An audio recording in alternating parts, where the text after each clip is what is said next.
ہم ابھی جس طرح بات ہو رہی ہے، نصیر قمر صاحب نے بھی اس پہ روشنی ڈالی ہے، مجیب الرحمان صاحب نے بھی، ہادی صاحب نے بھی بتایا ہے کہ پاکستان وہ ملک جس کے لیے احمدیوں نے بے پناہ قربانیاں دیں، ہم اس کو جتاتے نہیں ہیں. ہم اس کو اس لیے نہیں کہتے کہ ہماری اس پہ شکر گزاری کی جائے. ہمارا ملک تھا اس وقت، ہم جو ہے وہ مسلمانوں کے مفاد کے لیے جب تحریک پاکستان چلی ہے ہم اس میں بڑھ چڑھ کے حصہ لیتے رہے ہیں، اور جو ہے وہ اس کے بعد پاکستان بننے کے بعد استحکام پاکستان میں ہم نے کردار ادا کیا ہے.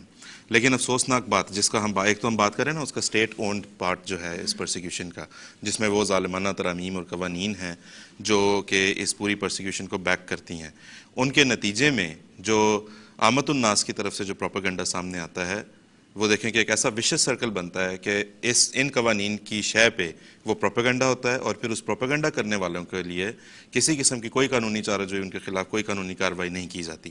تو ہم آپ کو کچھ یہاں پہ دکھانا چاہتے ہیں جو ایک چھوٹی سی مثال ہے. آئندہ ابھی ہمارے پاس بہت ایسا مواد ہے جو ہم انشاءاللہ آئندہ پروگرامز میں آپ کی خدمت میں پیش کریں گے. ایک ہم دیکھتے ہیں کہ پاکستان میں جس قسم کا جو جھوٹا پروپیگنڈا کیا جاتا ہے رسول کریم صلی اللہ علیہ وسلم کے نام پر، وہ دیکھیں کہ کس طرح سے جو ہے وہ لوگوں تک پہنچایا جاتا ہے. ہم ابھی پہلی سلائیڈ یہاں پہ دیکھیں گے.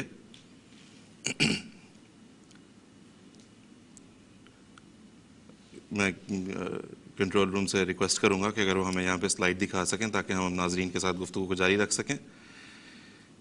تو یہ جس طرح ابھی آپ دیکھ رہے ہیں کہ یہ ایک سلائیڈ آپ کو نظر آ رہی ہے، یہ ایک بہت بڑا بل بورڈ ہے جو کہ پاکستان کے ایک شہر فیروز والا میں لگا ہوا ہے، اور اس کے اوپر آپ دیکھیں کہ قرآنی آیات اور احادیث کا حوالہ دے کر کس بات پہ اکسایا جا رہا ہے. اس بات پر اکسایا جا رہا ہے کہ احمدیوں سے نفرت کی جائے، اور یہ لکھا ہوا ہے کہ جو شخص احمدیوں کے ساتھ میل جول رکھتا ہے، اپنی اولاد کو ان کے ساتھ گھلنے ملنے دیتا ہے، وہ روز قیامت رسول کریم صلی اللہ علیہ وسلم کی شفاعت سے محروم رہے گا.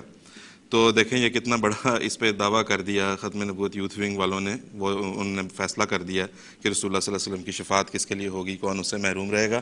اور یہ دیکھیں کہ یہ کسی کوئی آئسولیٹڈ علاقے میں نہیں لگا ہوا یہ بورڈ، یہ بھرپور ایک آبادی ہے جس کے اندر یہ بورڈ آویزاں کیا گیا کہ ہر آتا جاتا اس کو دیکھ سکے. اسی طرح کے بورڈز ہیں جو کہ ہم جن کا بتا رہے ہیں، ہم کوشش کر رہے ہیں ان کی تصاویر ہمیں مل سکیں. ہم آئندہ کسی پروگرام میں دکھائیں گے جو لاہور کے حالیہ حملوں سے پہلے جو بینر لگے ہوئے تھے اور پوسٹر لگے ہوئے تھے، جن کے نتیجے میں وہ تشدد کی وہ جو ہے وہ ایک گھنونی مثال ہمیں دیکھنے کو ملی ہے اس وقت. تو ایک یہ ہے. پھر اس کے بعد ہم دیکھتے ہیں اور آگے اپنی اگلی سلائیڈ ایک ہم آپ کو دکھاتے ہیں جس میں ہم دیکھیں گے کہ یہ تو ابھی ہم بات کر رہے تھے فیروز والا کی، پاکستان کی، لیکن ہم دیکھتے ہیں کہ یہ نفرت انگیز مہم جو ہے یہ یہاں تک برطانیہ تک بھی پہنچی ہے. یہ ہم آپ کو اس وقت ایک دکان دکھا رہے ہیں. یہ برطانیہ کے شہر گلاسگو کی ایک دکان ہے جس پہ کہ یہ گروسری وغیرہ. لیکن اس میں بھی دیکھیں اگرچہ ہمیں اس نے بڑے ہمارے جذبات بڑے مجروح ہوئے، لیکن ہم نے ان کی بھی ابھی اگر وہ پچھلی سلائیڈ آپ دیکھیں ہم نے ان کا نام ظاہر نہیں کیا، کیونکہ ظاہر ہے ہم بہرحال یہ سمجھتے ہیں کہ آپس میں جو بھی ایشو ہو اس میں بہرحال بنیادی اخلاقیات کو آپ بالائے طاق نہیں رکھ سکتے.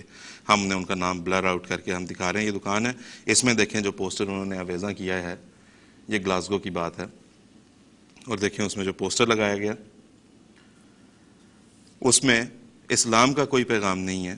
صرف اور صرف لوگوں کو اس چیز سے متنبع کیا گیا ہے کہ احمدیت اسلام نہیں ہے. اس میں اگر ہم اس کو تھوڑا سا قریب سے دیکھیں، یہ دیکھیں صرف لوگوں کو یہ بتانے کے لیے چاہیے تو یہ تھا کہ آپ یہاں پہ تھے، آپ نے اسلام کا پیغام پہنچانا تھا. رسول کریم صلی اللہ علیہ وسلم کے ایسا پیغام پہنچاتے، ان کی سیرت کے ایسے پہلوؤں کو اجاگر کرتے کہ لوگوں کی اس طرف توجہ ہو. الٹا آپ یہ رہے ہیں کہ سب کو بتا رہے ہیں کہ اسلام، احمدیت کا اسلام سے کوئی تعلق نہیں ہے. اس میں پھر آپ یہ دیکھیں ایک اور بڑی مزے کا خیز بات کہ اس میں انہوں نے خاص طور پہ گلاسگو میں جو ہماری مسجد ہے اس کا ایڈریس دے کر بتایا ہوا ہے کہ دیٹ از ناٹ اے مسجد. احمدیوں کی جو پلیس آف ورشپ ہے اس کا ایڈریس لکھا ہوا ہے اور آگے بتایا ہوا ہے کہ اٹ از ناٹ اے مسجد. تو یہ سلائیڈز آپ نے دیکھی. اب یہ دیکھیں کہ اس میں کیسی ظالمانہ بات ہے. دور دیکھیں کیسا چل رہا ہے. رسول کریم صلی اللہ علیہ وسلم کے بارے میں کس قسم کا غلیظ پروپیگنڈا یہاں مغربی ممالک میں، بعض ممالک میں کیا جا رہا ہے، اور اسلام کے خلاف کس قسم کا زہریلا پروپیگنڈا کیا جا رہا ہے. اسلام کی شکل کس حد تک مسخ کر کے دنیا کے سامنے پیش کی جا رہی ہے.